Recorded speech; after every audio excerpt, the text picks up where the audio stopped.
Hello, my name is Hope from the platform of eSeniors.org. eSeniors is a non-for-profit organization that provides virtual companion for seniors from age 60 and above. Virtual companion is basically designed to provide emotional support for seniors and companionship for seniors who feel lonely and isolated from their communities. And this is done remotely through the usage of video chat technology. Today, I want to welcome you all to today's book reading section.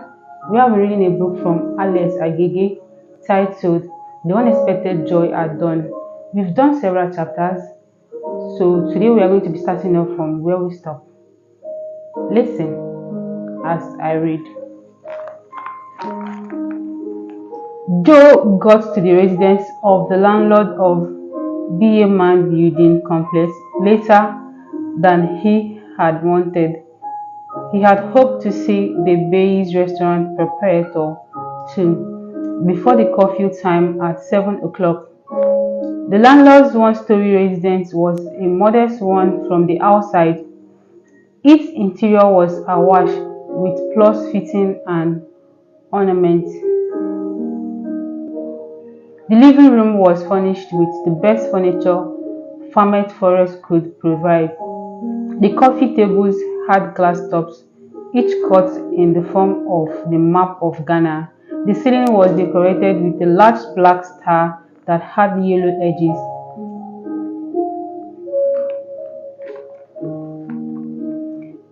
The old landlord protested that his taste was modest. The wall-to-wall carpet was brown.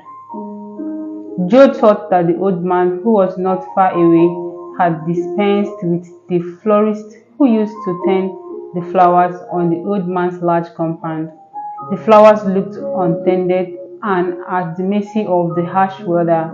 The walking in of the landlord interrupted Joe's survey of the property. "You seem to be interested in the arrangement here," the old man asked before he sat down. Yes. "Those cups over there," the old man continued. "I want them as the singer, you know." And I lost my voice soon afterwards. Joe nodded respectfully. He knew the old man had a husky voice but did not know why. "I sang tenor for the Kwayaku fun-time group, you see, and I did some play acting too. I was quite young, 10 years of age, but I was the best. I owned 3 bands in the 50s. He smiled. "One of them is still playing good music." He stood up, beckoning to Joe to do the same. I tried to preserve Ghana as I see it from my room. You see that came to a table, the top of which was glass cut in form of the map of the central region of Ghana. The old man lamented about how the general region had lost its place as the gateway to Ghana. The first white man came to Ghana through the central region, Elimina. He said, "Ogua is the first capital of the colony." Joe listened. Hanging on one wall was an exquisite Kent tapestry in Danisa design. On it was superimposed the sculpted bust of Ghana, various heads of state and government since Kwame Nkrumah, Akara, Akwasi, Marifa, Akuf, Addo, Aberefa, Buza, Kuru, Achamfong, Akukfu, J.J. Rollins, Hila Liman. You young people shout, "Revolution, revolution." The railway industry is gone with the coming of your revolution. The pride of Sekudi followed. Many industries are gone too, you see. and your people are leaving us. He paused. I have a sense of history, not mere rhetoric. He had been facing an open window facing his beautiful lawn. Now he turned around and faced Joe. I believe in social change, he resumed. I believe also that every change should have a positive impact if it's to be respected. But hey, the old man cleared his throat. He opened a drawer in which were statues of Anthony Wilhelm Amor, the 18th century Ghanaian philosopher who died after the return from Germany to Ghana. You see this, he went on, fancy customary law by Marshall Saber. This other one is the third eye written by B. You know him. Joe shook his head. You ate a small boy. He drew the curtain further to one side, revealing more statues. King Gadra remembered the fancy confederations. Remember the fatty confederations? He laughed hilariously. Asameni dawned by mere common sense. There was a picture that attracted Joe's attention. It was one of a man in chains. Seeing that your revolution has put us all in chains, my brother. That's nice. Nice, and you admire that and its symbolic nature. Joe watched him grim-faced and followed the old man to a chair. You should be visiting the place often. I know you are busy, but you should try. Joe looked at the old man and smiled. He looked tired after the tour. He hoped the old man would listen to him. He cleared his throat. Chief, I came to talk with you about the room on either side of my office. He started. He took his time about this matter. What about them? I need those rooms. Why? Well, the other day I talked to you about my intention to employ additional staff. I heard you say so. So I need bigger space. That's all right. I will get you a new place then, far away from the present one. Joe had almost missed a beat. He was interested in room 4 and room 6. I told you our fresh information which would interest you. You see, I'm a free man watching national affairs from afar and very objectively too. An old-fashioned backbencher, you may say. He chuckled, bowing down to reach his ear in his husky voice. The occupants of room 4 and room 6 are businessmen like you. In fact, they are well educated too. I can see they have got a good knowledge of applied science. They told me so in confidence, you see. The last time I met them, they had good news. They will surely make the School of Technology proud. They are providing that the universities aren't museum pieces after all, but brains. Of course, they need support. They need money. So they have gone into business to make money for the main thing, research, innovation, etc. He said, mentally fumbling for other words to continue the chain. Desperate, Joe helped out. That's it. I was looking for the right word. Thank you. But they are down to earth. You could contact them. I suggested your name to them. But old man, you could help them. The old man laughed, his voice surprisingly a little loud. These days I'm careful with my money, Joe. Every month I put by some money for politics. I'm waiting for politics. I'm waiting. You mean you are saving for politics in a military regime? I mean party politics. His voice was low, and Joe wondered whether it was a whisper or a sign of tiredness. I could see politics coming up again, my boy. I will see party politics again before I die, the old man said. That will be pretty tough for you, old man. For a politician, you have to be strong. That was Joe.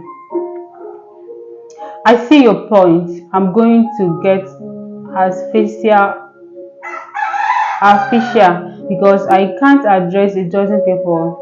But once I'm in politics, it will be okay for me. My money would help me to get the right thing done. You see, that's fine for me. Some clever young man would be delighted to get your sponsorship, Joe said. Clever young man, you say? All men are no fools, you know. I have money, I have influence, and I have waited up to now. Now, what do I need to do? Save my people, of course, with my resources, before I die. Not all the old ones are corrupt. Some of us believe strongly that political leaders should be mature men of integrity and of proven track record of history and honesty, not damaged.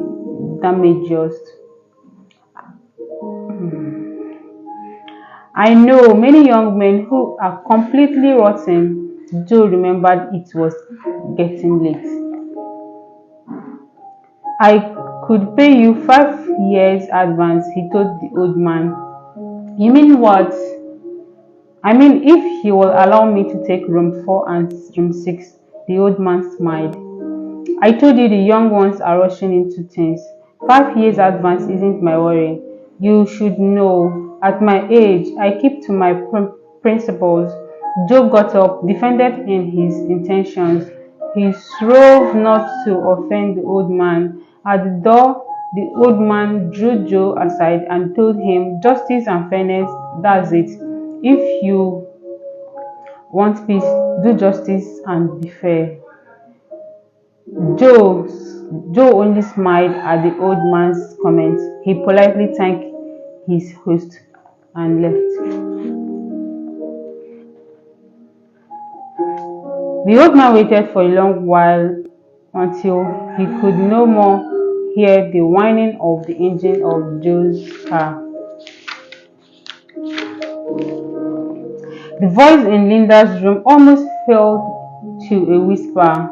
Neil raised his eyebrow. He was regarding her from the shoulder level, but made no comment. Her voice was steady and persuasive. Her actions seemed to be a well-laid trap, and Neil was completely unprepared for it. And he had been tired by the entire event of the day. I could make myself useful to you while we are in Lagos, she was saying, if only you will oblige. I don't understand. Why do you want me to go to Lagos with you? Me asked. Many people here want to travel to Lagos. Those who go tell no one. You know that, don't you? You need it to yourself then? Because okay, why don't you keep it to yourself then? Because I want you to help me. She wound her arms around him and looked straight into his eyes. You have to travel with me to Nigeria. You have to force me. You are a young man. You need love, my little Moses. You need someone to bring back your lost self. Look at me, little Moses. I have not been loved for the past 6 years. I see, he whispered. You are married, I know that.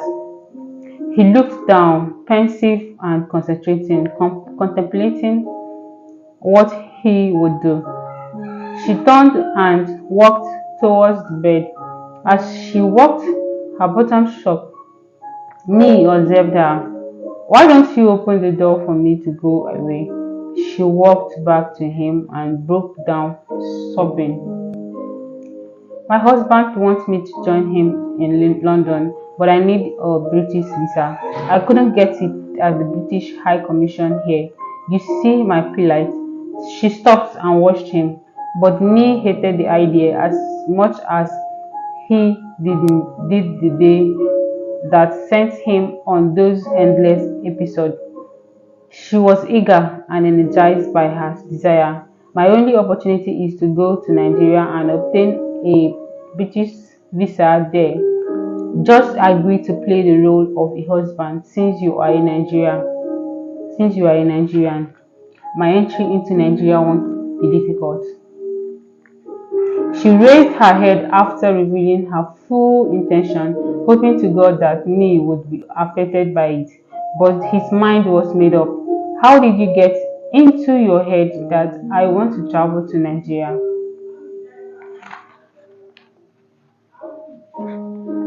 I know you want to, but don't have the money. You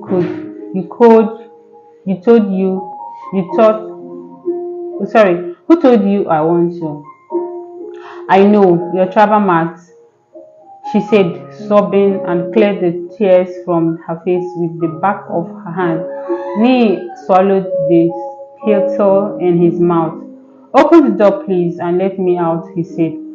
I would let you have me for free here in Lagos, too, she said, as if Nee had not spoken. I know your wife is sick, quite sick, and has not been well for a long while.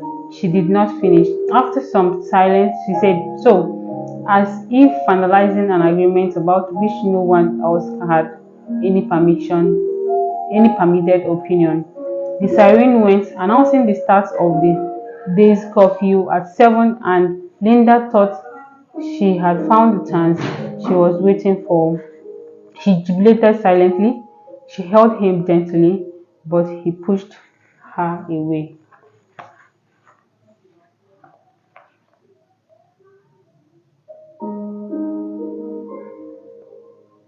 Tom going away? Linda, he announced. You don't mean it. It's coffee time. She was almost hysterical. She stopped talking at me, walked boldly to the bed to take the key. They reached the bed together. Linda held him, but he struggled and freed himself. He was hungry, of slight build, and had difficulty getting her off himself. She was becoming tired and weak. I know you are baffling. You can't walk through the coffee. She she said and relaxed, falling onto the bed. An idea came to me. He removed his trousers, shirt, and underpants, folded and put them into his polythene bag. He roughened up his hair. Then he opened the door and slipped into the still night. He's gone, Linda said to the wall facing her bed, surprised and confused. She was not angry. The military had erected a barrier on the road. Nick hurried his bag and ran towards the soldiers at the barrier, shouting, Curfew! Curfew is a bar. I'm behind the bar. The soldiers watched him as he sped past them, leaving the barrier behind, but occasionally looking over his shoulder for sign of soldiers of revolutionary volunteers. Neil walked briskly home, but his woes were not ended yet. When he got home, someone was sitting on the stump of a tree which stood in front of his door. Nee passed the person swiftly. The door was not locked, and Maza was moaning softly in bed. He sat by her and narrated the events of the day to her, nearby giving her the reason for his getting home so late. After he had dressed, Nee walked to the door. The face of the man sitting on the scope was familiar. He closed the door and sat by Maza, but then he heard the door crack. When he looked up in, it was open, but before he could get to it, a man entered the room, in his tall and army lance corporal. "I told you," the man said, "that's my sister, and she's very, very sick." The lance corporal turned to me. "This man tells me you wanted to take your wife to hospital, but for the curfew." Nee could not reply immediately. "Is that not so, brother?" The other man cut in. He was completely at ease, while Nee waited impatiently for an explanation for the sudden invasion by the two men of the room, right in front of my brother's right in front of my brother's house. As I said, the man said, "My brother here, poor him, had to walk all the way home from work, hungry and completely shaken by his wife's sickness, and in his absence, I have to look after her." Mother was still mourning, and she could be heard outside the room. The lance corporal lowered his gun. Mother tried to sit up on her own, but failed. Nee rushed to her, leaving the two to continue arguing. "So, you broke curfew? You broke the law, eh?" The lance corporal said, "You have to respect the laws. Stay in your room immediately the siren gives notice of the curfew." "Oh, the army is after us, Nee?" Maza inquired. She coughed in quick, successive bouts. Her condition affected the lance corporal. He watched the tiny form on the bed and apologized. "Sorry, madam, we are keeping this country free of robbers and nation wakers, and we need the cooperation of everybody." He walked out hurriedly from the room, closing the door after himself. The man who came in with the corporal got up rather grateful, obviously enchanted by his luck. "Thank you," he said. "God bless you, my brother. Put it to me. I'm sure you will accept my apology for my bad behavior. I assure you that you will not see me here again." He did not wait further but walked away towards the coral lagoon. Nee went to the mirror and examined the three vertical tribal marks on both sides of his face. In the past, he had tried to clear them from his face with Neko and Aspo soap. When the soap became scarce, he realized that his face had become darker than before and the tribal marks were still there. "What's new on your face?" Maza joked. "It's not a matter, just a habit, one of trying to find out how one looks, and I'm really looking okay now, aren't I?" He smiled. He did not waste time packing the things for the following day's journey. Martha had closed her eyes. Perhaps she was asleep. Perhaps it was another spell of unconsciousness. Neil sat by her, island woman, after his extraction of packing. The sunshine stirred quite early, and the road and leaves thereabouts were batting in it. Massive bricks stood parallel to the whining of the car engine, but he had all his hopes put in the current power of the spiritualist. Already the frequent toll had stopped. Therefore, he did not need to worry the driver and the 23 other passengers who were crammed into the small old jalopy. He prayed now. Now the bus was traveling at 80 miles per hour and was trying to make more speed. Before he embarked on the journey, a colleague had told him the procedure to be followed at the spiritualist home. Each prayer, he was informed, every visitor would retire to bed in one of the three large open church houses. Two of the church houses were allotted to the men while the women slept in the remaining one.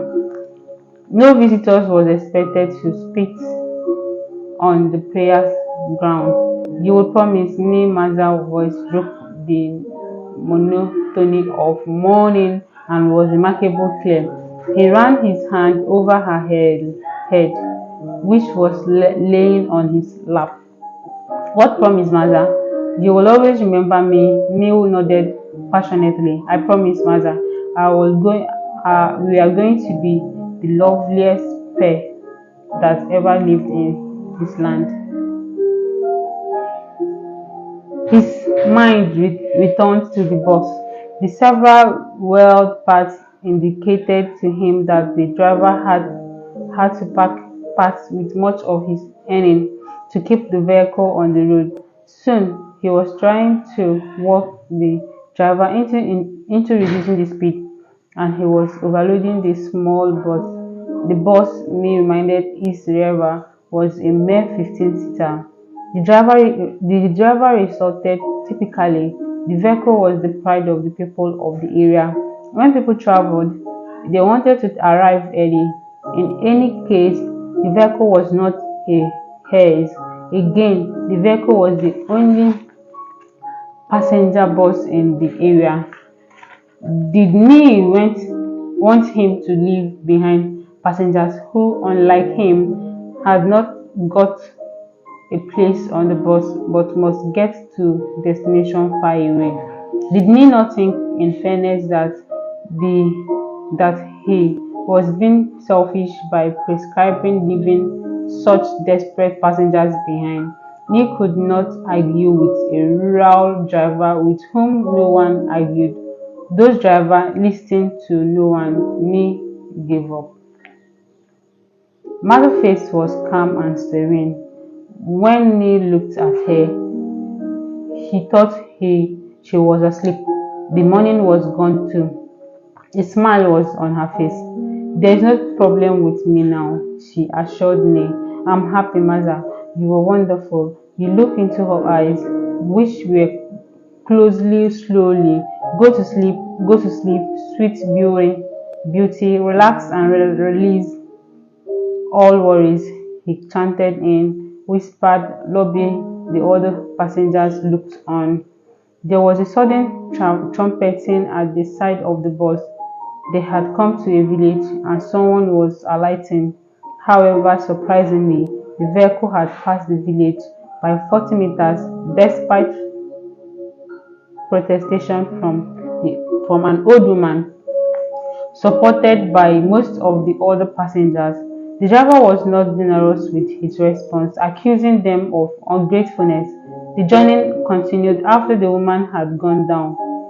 Angry exchanges between two factions of passengers for and against the for or against the driver conduct continued for some time, but did a natural death as the passengers got tired or changed their minds or thought about better things. Me attended to Maza, cleaning her face. He cleaned his own face of tears.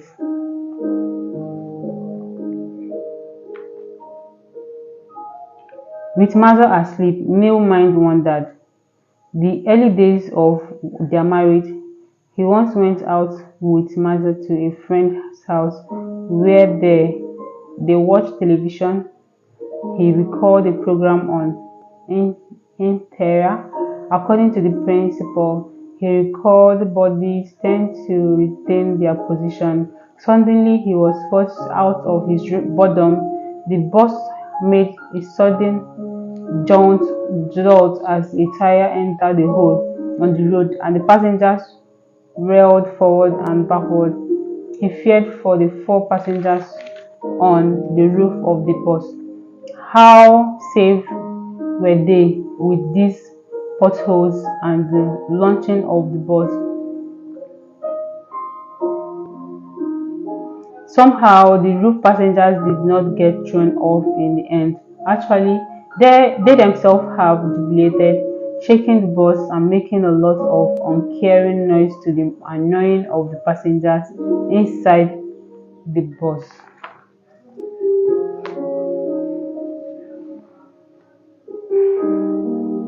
Thank you so much for listening. This is where we're going to be ending today's book reading section. Thank you so much for listening. Till we meet again in the next session. Bye bye.